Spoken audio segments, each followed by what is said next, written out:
Hi everyone, it's Natalie here. Welcome. So, I was watching a video that Avalon Cameron did or put out yesterday about house spirits.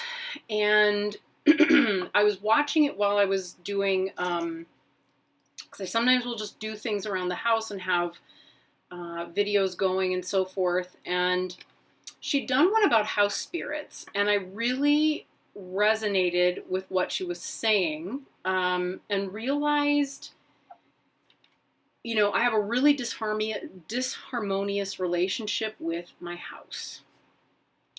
So when I moved in here into this house with Tom, it was, when was it? About this time of year. Yes, that seems about right. Maybe a little bit further into August of 2018. What, 3 years, 4 years ago? Was that 2018? So it would be 2019, 3 years ago. I had been living in my tiny house, which I loved. I mean, loved living in my tiny house.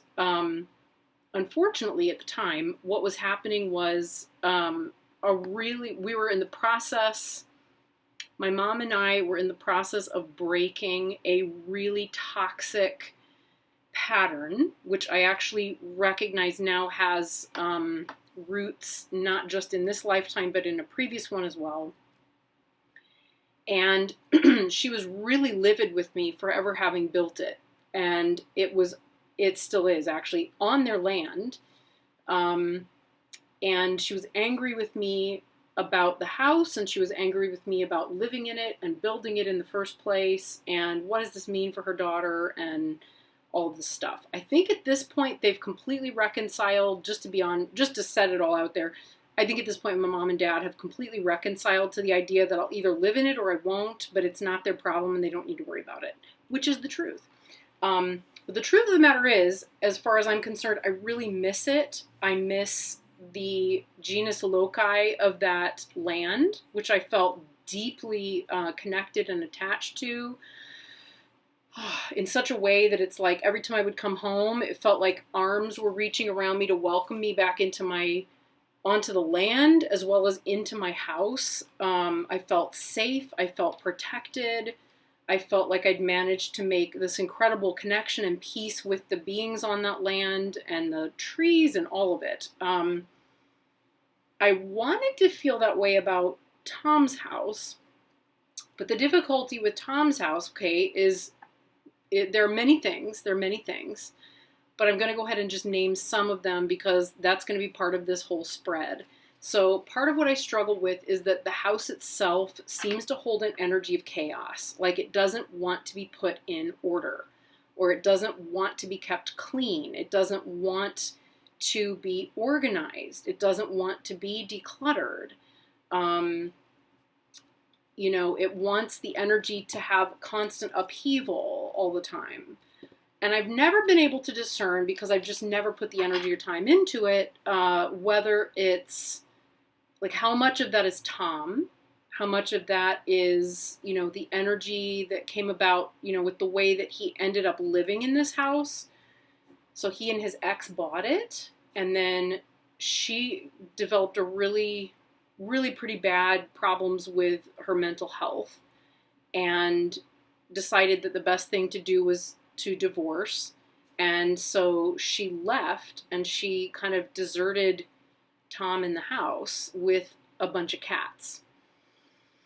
So, as one might expect, everything had started to just get to a place of order and comfort in the house. And then I brought the cats in and the whole energy shifted. And I would say not necessarily for the worst, but it became more chaotic. So, which I think is very interesting.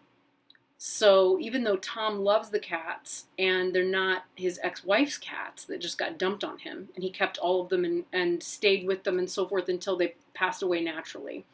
But he really resented them in some ways because they were dumped on him. That said, there's a lot of energies that are part of this house that don't come from me, but which I may be unhappily or unintentionally contributing to, where harmony might otherwise be possible. Here's the thing. Even in situations where things tend to be contentious, if I'm able to speak directly to people or to a group or whatever, the tendency is that resolution comes about. You know, I will find that I understand something or I have empathy for it, and I'll watch the energy of a situation or group shift as I engage with it, because I really care and because I want things to be peaceful. I think that's a fair thing to say. I used to be known for running a really, really peaceful, safe rehearsal environment when I was a director, because I never demonized my actors for being human, which is unfortunately not very common. It's really not common. So like they're not, anyway, moving on. I could go on to a diatribe there. It's not necessary. Stay concise, Nat, be on topic. Here we go. So I wonder if I were to try and actually talk to the spirit of the house with an intent towards getting along, and finding a way to reconcile any differences that we may have, which it's aware of, but I'm not, or however that goes, I'm wondering what might shift.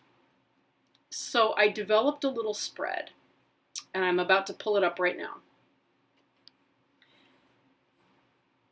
So this is the spread I developed called Connecting with Your House Spirits. And I wanted it to look kind of like a house. So you can see there's like a little, like a peaked roof there. And it kind of looks like there's like windows or floors or whatever to the house.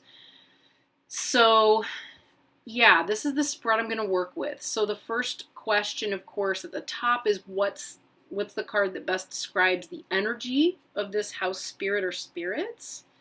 Then the next two kind of come together with that first one and explore that further, which is to tell me about your nature as spirits. What things are more important to you, and how do you feel about this house? Then the third line down asks about its occupants. So how do you feel about me? How do you feel about, of course it's Tom, but this is left open so someone could insert whoever the other occupant of the house is. How do you feel about the pets in our home? Number 7, going down here, third line, about moving things forward. So how may I forge a healthier relationship with you? What kind of offerings would help bring balance to our home? And what do you want me to be aware of? So that is the kind of outline. And there we are. What I'm looking at moving forward is figuring out a way to communicate with this spirit or spirits, kind of discern whether they're in the house itself or if they are genus loci that are, on the land. I have a feeling I've got an overlap of both. It would seem to me that when I practice Chud more regularly, things are calmer because they're being fed. So I don't know if we'll see that come about. But I'm interested in creating harmony and awareness and figuring out how to use that to make things a little easier and stop resisting in favor of going with the flow. Okay. Because I don't know what's going to happen. I don't know if I'm going to have to sell my tiny house. I don't know if we're going to stay here and fix the place up, or if we're going to need to move. I tend to find that I'm annoyed and irritated because the house is really old and desperately in need of a gut rehab, which we don't have the ability to afford. We just can't afford it. We can't even afford to upkeep really simple things around the house very easily. We just need some place that's a little bit more budget friendly, and that's not happening right now either because it's just not.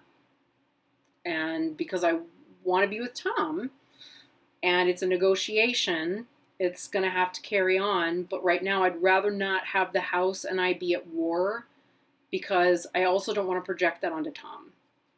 That said, I figured that the best deck to work with is the Nest of Light Oracle, which the beautiful and lovely Ouassima designed and created. And I really love it. It's a unique little oracle that I keep finding all kinds of uses for. I've used it to balance energy around the office. I've used it with clients to help them have a sense of like what's going on in my home. You know, what do I need to do to have a better relationship with other people in my house? How do I deal with housemates? That kind of thing. Now I'm going to use it to try and talk to the spirits of my home. So it's the Nest of Light, and here's the guidebook. We may be consulting the companion book as well. I'm going to go ahead and shuffle, and then we'll start by asking that first question. Okay, so the first question is, what card best describes your energy? So I'm going to breathe. I'm going to do it like this, where I take a deep breath over the deck.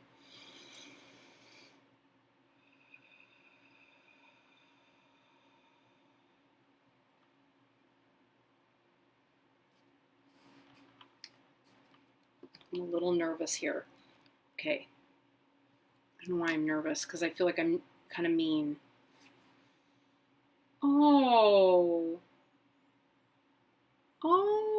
drum and heartbeat. Wow. I wasn't expecting that. What card best describes your energy? Drum and heartbeat. I hope it's not thinking that I'm trying to get it to describe me, because I do drum and heartbeat. But maybe I've spent so much time doing drum and heartbeat that that's now the reflective energy of the house. Hi, Tom Dicus. Okay.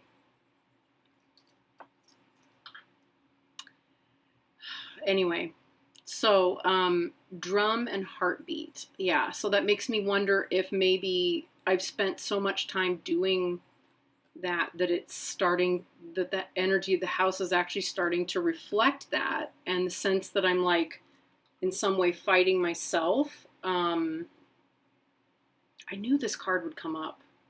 I just didn't think it would come up here. But yeah, I wonder if that's why it feels like I'm fighting myself a little bit.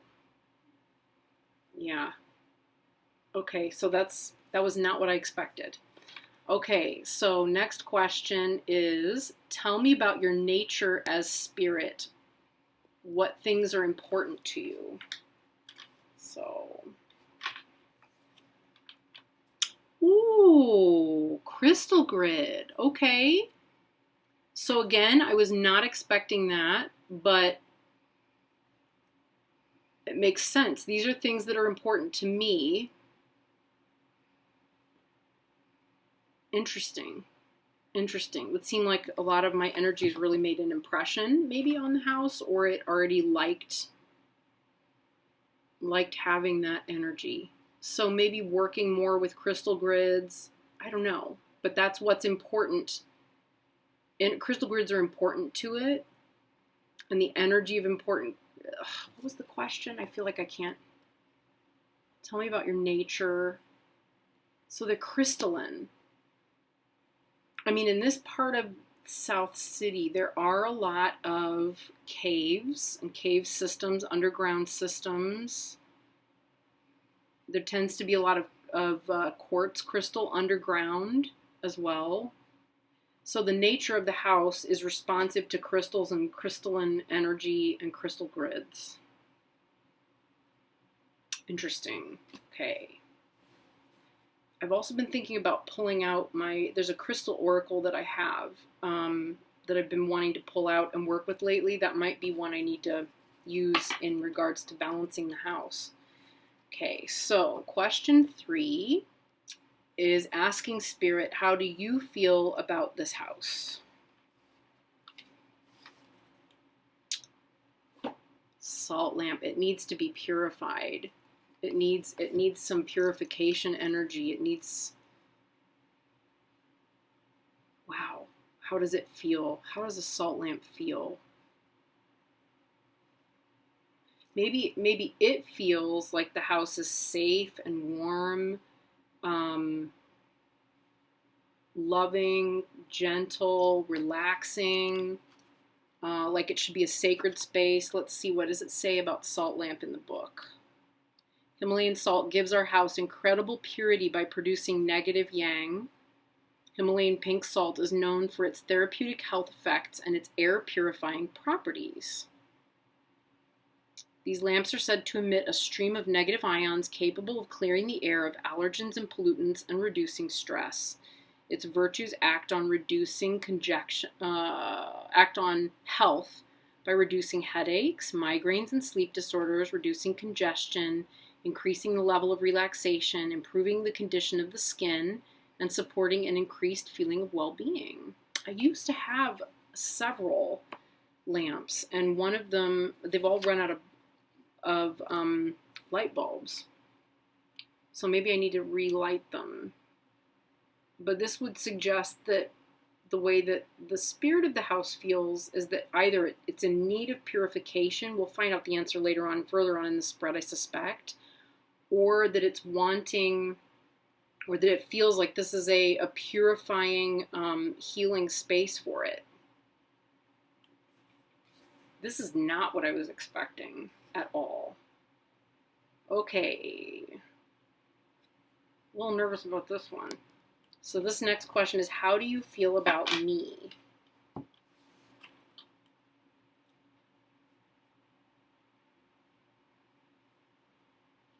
I don't know how to read that.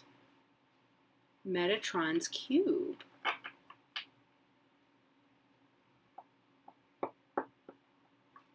How do you feel about me? So let's look this up. 10.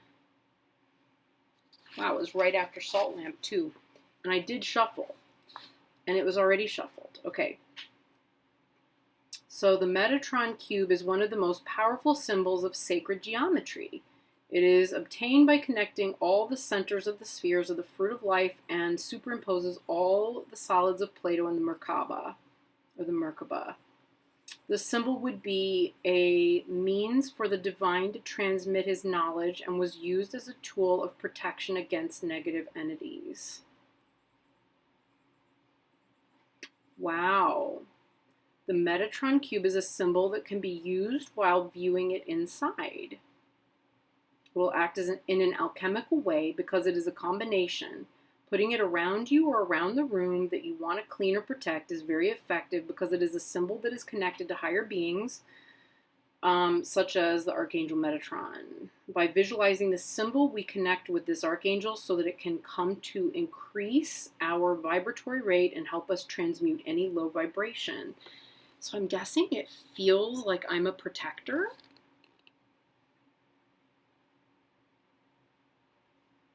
Yeah, like I'm a protector and someone who can alchemically shift the energy of the house. This is not what I was expecting.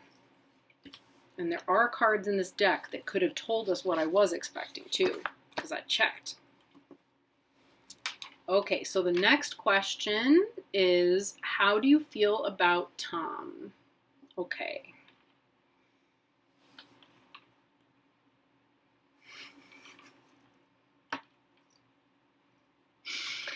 Okay, this is not what I would have expected necessarily, because I expected the house spirits to feel very protective of Tom. I'm not sure how to read or interpret this particular card. Huh? Come at me, bro. It says, choose yourself. I choose me. I choose you too. Okay, let's see what it says about choose yourself. Probably this is about non-clinging. This is so sweet. Okay, sometimes, even if we do everything in our power to change a situation or a space, naturally he left, okay. And despite sustained efforts to improve our condition, the only thing we have to do is acceptance and simply let go of situations that are beyond our control, to leave the place or situation while understanding that we have done our best. Gotta get this open here. Here we go. Done our best and continue on our path. Leaving it behind to reclaim your power and finding your full potential is also a choice. Finding places that will be more favorable to us is a choice. Very interesting. Okay. So I will interpret that on a certain level to be that the house doesn't want us to feel in a space of disharmony with it, because I do think that that's part of it. It doesn't want us to feel like we have to choose between it and ourselves. Okay. The house spirit. Okay. Moving to the next one. How do you feel about the pets in our home? So how do you feel about the pets in our home?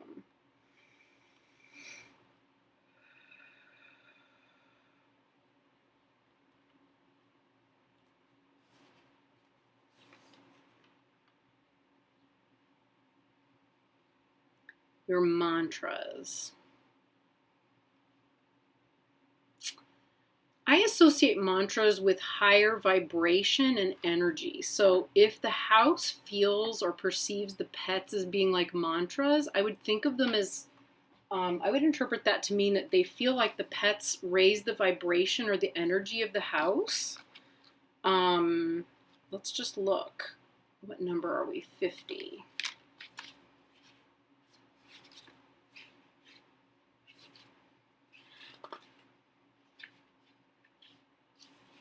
Interesting. Okay.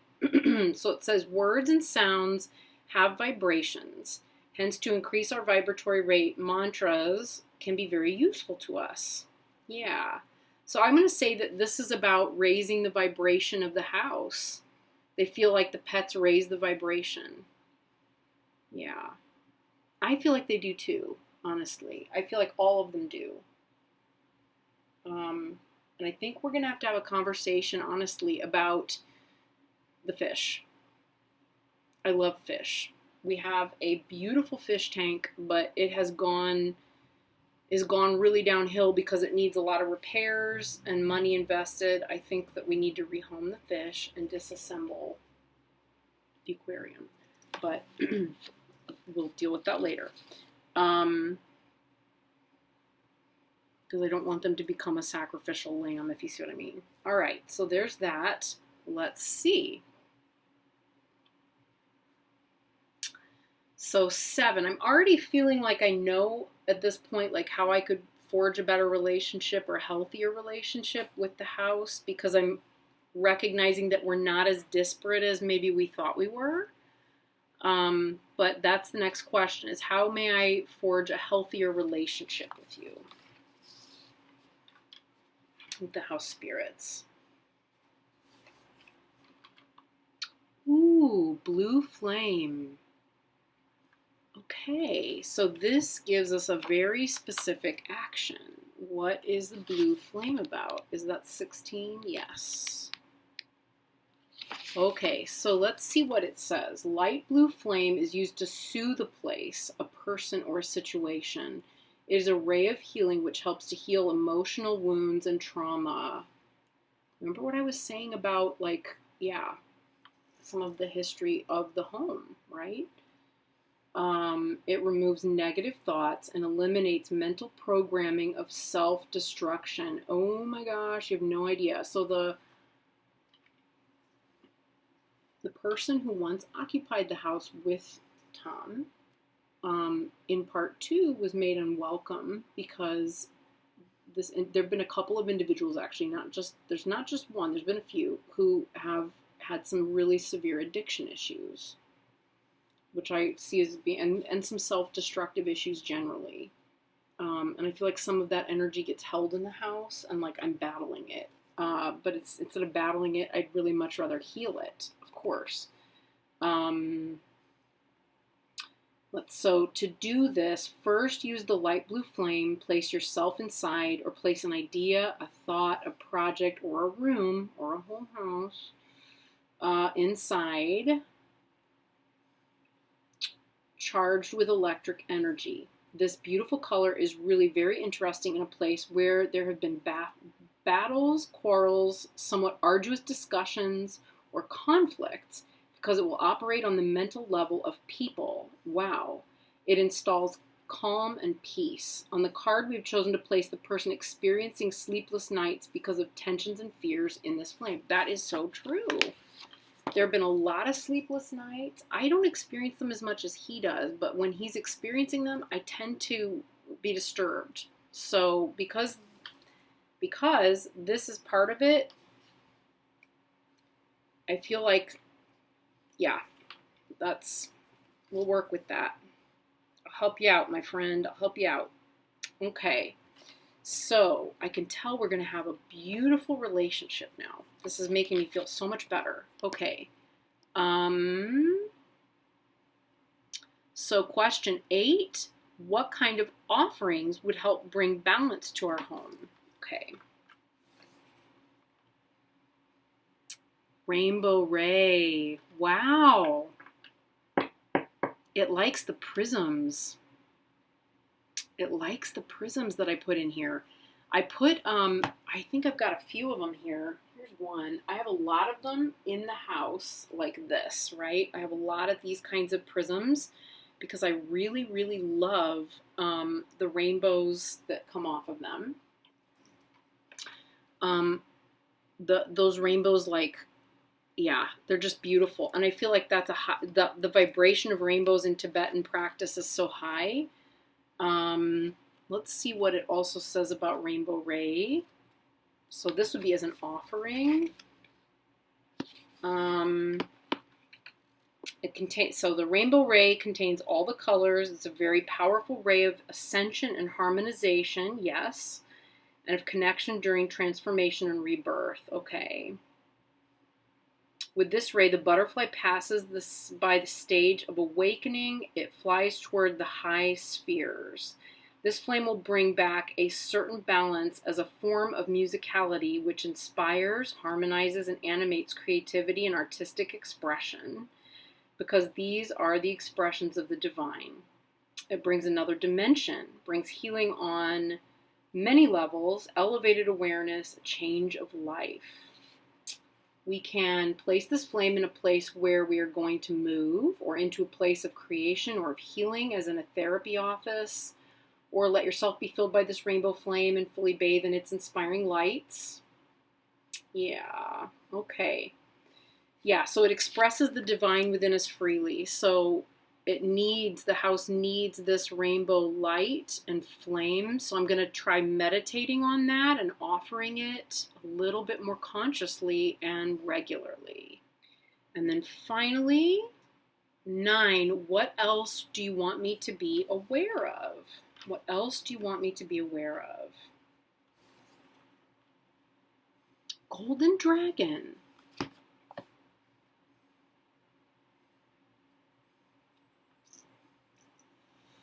Wow. And it's a 7.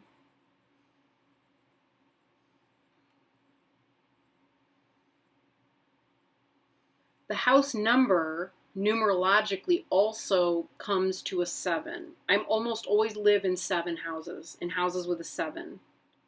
My mom and dad's is a 7. This house is a 7. The house I lived in before this was a 7. Actually, both of my houses in Chicago were 7.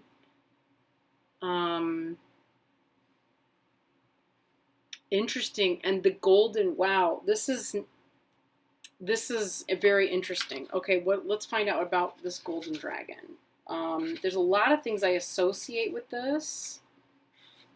I've been wondering if there was like a little inhuman being, like spirit being that was, I would say, not snake-like, but yeah, kind of snaky or dragony like, and maybe related to fire, or I don't, this looks like kind of like what I had in my mind as the possible, as a possible embodiment, or, you know, the way an actual being in the house might look. In truth. Yeah.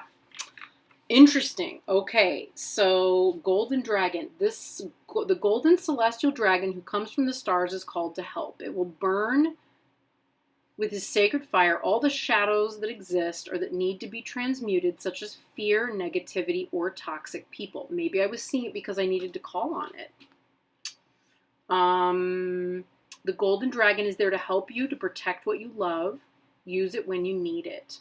This dragon flies in front of you and opens the way with its all-powerful wings and its piercing eyes. It is able to clear the way for you and remove all negativity. Oh, that would be so nice. It is capable with its vision in height to look at everything, what's in front of you and what's behind you, or what can make you feel tiny. The power of the dragon is a mirror of your own faith. Wow. The dragon's energy is very powerful, and its work can take a few minutes or even a few hours, but you can see real effects of its work on the room or on the energetic body. It can be used to cleanse certain chakras or even parts of the body that need more harmony. It can also protect you during your sleep. Wow. That's amazing. Okay, so I feel like there's both there. Like maybe what I have in the house is a little bit of dragon energy that has been kind of out of sorts, but is happy to be like balanced. This is just intuitive. It's not coming from anything else because I felt that kind of energy. I feel like maybe it was out of balance and has felt more in balance. And it wants to be helpful rather than chaotic. But I feel strongly, and I feel a little more able to say this because bless his heart, he went upstairs. So this to me, the choose yourself, where for Tom tells me like the house doesn't need him to feel beholden to it. And I think sometimes he fears being able to leave it or do anything about it, like it paralyzes him because he doesn't know what to do, and he's kind of held in an energetic tug of war with it. The house doesn't need anything from him. It's saying choose yourself. You don't need to choose. There's no choice to make. You don't have to choose me over the house, you know, or don't choose the house over yourself. Choose yourself, right? You know how it can, I mean, houses and homes and ownership can do that to us and make us feel stuck or make us feel like we can't move on. And I feel like the house is kind of, or the house spirit is saying like, you don't have to feel that way about it. I don't need that from you. So what I'm getting here overall is generally that this is a lovely house spirit that really wants to get along. It's responsive to crystals and crystalline energy. It sees me as holding some of that kind of crystalline energy with it. It finds the animals purifying and helpful, and all it really wants to do is get rid of any other unhelpful vibrations that have affected it so that it can hold, you know, that kind of beautiful healing drum and heartbeat energy that it wants. That's its nature, right? So all of that just made me feel so much healthier and happier about my home and my space. So, wow. Totally feel so much more connected. So much more connected. So, I'm really happy I did that. So I offer that freely. I offer the spread freely. I will post it on my Instagram. Obviously, I'll put all the questions below, so if you want to do the spread yourself, you can. If you want to, do a VR. Obviously, you don't have to, but at any rate, thank you so much to Avalon Cameron for the inspiration for that, because, yeah, I realized that I don't need to be in battle with my home. And after doing this spread and kind of spending some time with it, I feel like I can move forward and figure out what the house wants and what the spirits of the house want, and figure out what needs to happen to move forward. So, with more peace. So, thanks everybody for being on that journey with me. And I'll see you again soon. Bye.